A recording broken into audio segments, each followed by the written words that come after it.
আসসালামু আলাইকুম ভিউয়ার্স, বাংলাদেশের সর্বশেষ আপডেট সংবাদে আপনাদের স্বাগত। জানিয়ে দিব আমাদের হাতে থাকা সর্বশেষ গুরুত্বপূর্ণ আপডেট বাংলা সংবাদ। বিএনপির গণসমাবেশ চলছে। এরপর জানিয়ে দিব বাংলাদেশকে আরো $2 বিলিয়ন দেবে বিশ্বব্যাংক। এদিকে ইসলামী সরকার ক্ষমতায় গেলে দেশ সন্ত্রাস মুক্ত হবে বলছে চরমোনাই পীর। সর্বশেষ জানিয়ে দিব উত্তরা যাত্রাবাড়ি আশুলিয়া গণহত্যার বিচার আগে হবে বলছে চিফ প্রসিকিউটর। শুনছিলেন সংবাদ শিরোনাম, এখন বিস্তারিত। তবে তার আগে অনুরোধ থাকবে ভিডিওটিতে একটি লাইক এবং কমেন্টস করে জানিয়ে দিন আজকের এই ভিডিও সম্পর্কে আপনার মূল্যবান মতামত। আর অবশ্যই এই ভিডিওটি আপনার ফেসবুক সোশ্যাল মিডিয়ায় শেয়ার দিয়ে ছড়িয়ে দিন। আর জানিয়ে দিন আপনি কোন জেলা থেকে বা কোথা থেকে আমাদের সংবাদটি শুনছেন এবং দেখছেন। বিএনপির গণসমাবেশ চলছে। বিশ্ব গণতন্ত্র দিবস উপলক্ষে রাজধানীর নয়াপল্টনে বিএনপির গণসমাবেশ চলছে। মঙ্গলবার দুপুর 2:30টায় রাজধানীতে দলের কেন্দ্রীয় কার্যালয়ের সামনে পবিত্র কোরআন তিলাওয়াতের মধ্য দিয়ে এই গণসমাবেশ শুরু হয়। শুরুতে বক্তব্য দেন ছাত্র দলের সভাপতি রাকিবুল ইসলাম রাকিব। এই গণসমাবেশে প্রধান অতিথি থাকবেন বিএনপির ভারপ্রাপ্ত চেয়ারম্যান তারেক রহমান। তিনি লন্ডন থেকে ভার্চুয়ালি যুক্ত হবেন। সমাবেশে সভাপতিত্ব করছেন বিএনপির মহাসচিব মির্জা ফখরুল ইসলাম আলমগীর। সমাবেশে বিএনপির স্থায়ী কমিটির সদস্য সহ সিনিয়র নেতারা বক্তব্য দেবেন। সমাবেশ যৌথভাবে সঞ্চালনা করছেন বিএনপির প্রচার সম্পাদক সুলতান সালাউদ্দিন টুকু এবং ঢাকা মহানগর উত্তর ও দক্ষিণের সদস্য সচিব আমিনুল হক এবং তানভীর আহমেদ রবিন।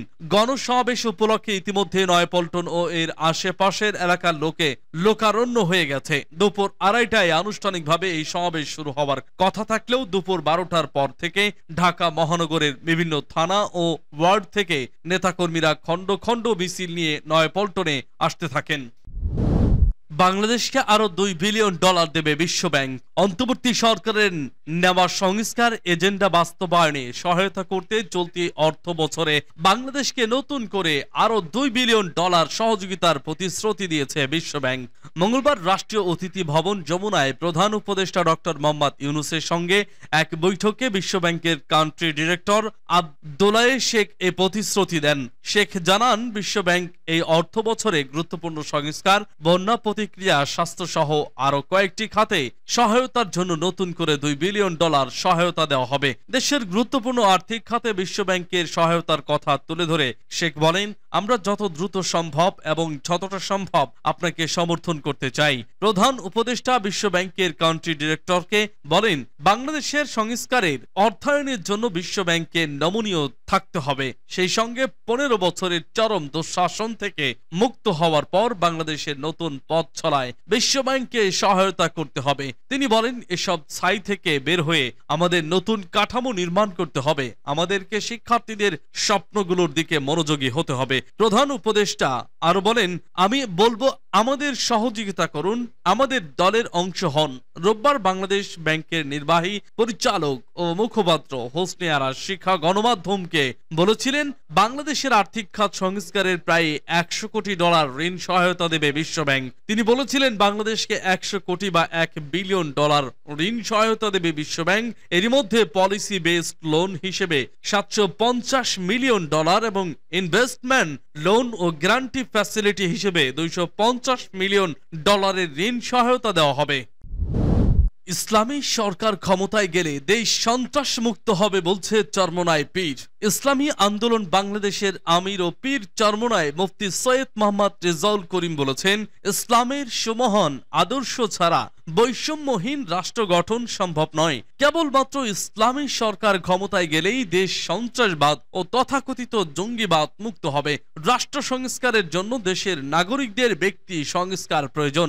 আর রাসূলের সাল্লাল্লাহু আলাইহি ওয়াসাল্লাম আদর্শ ছাড়া ব্যক্তি সংস্কার সম্ভব নয়। মঙ্গলবার রাজধানীর জাতীয় প্রেস ক্লাবের জহুর হোসেন চৌধুরী হলে ইসলামী যুব আন্দোলন বাংলাদেশ ঢাকা মহানগর দক্ষিণের উদ্যোগে মদিনা সনদ ও মক্কা বিজয়ের চেতনা হোক বাংলাদেশ বিনির্মাণের পথ নির্দেশ শীর্ষক কনফারেন্সে প্রধান অতিথির বক্তৃতায় তিনি এসব কথা বলেন। চরমোনাই পীর বলেন, সুখী সমৃদ্ধ বাংলাদেশ গড়ার জন্য নীতি ও আদর্শবান মানুষ তৈরির বিকল্প নাই।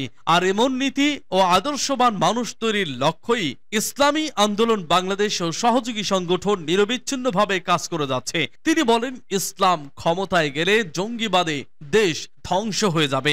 অনেকেই এমন অপপ্রচার করে বেড়ায়, তাদের প্রতি চ্যালেঞ্জ ছুড়ে দিয়ে বলতে পারি, ইসলাম ক্ষমতায় গেলে দেশ সন্ত্রাসবাদ ও তথাকথিত জঙ্গিবাদ মুক্ত হবে।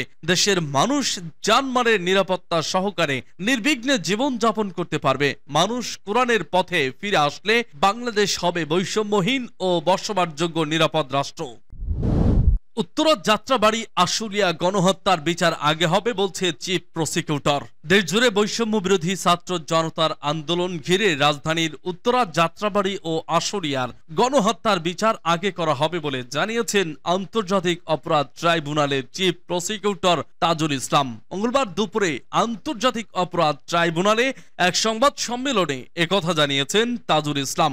এতে তাজুল ইসলাম বলেন, জুলাই ও আগস্টে সংগঠিত গণহত্যার বিচার আগে হবে। অগ্রাধিকার রয়েছে রংপুরের আবু সাইদ ও উত্তরার মুগ্ধ হত্যাকাণ্ডের বিচারটি এমন ভাবে করা হবে যেন এ বিচার নিয়ে দেশে বিদেশে কোনো প্রশ্ন তোলার সুযোগ না থাকে। চিফ প্রসিকিউটর বলেন, বিপ্লব করতে গিয়ে অনেকেই শহীদ হয়েছেন, অনেকেই নানা অঙ্গ হারিয়েছেন, তাই তাদের প্রতি জাতির একটা দায়বদ্ধতা আছে।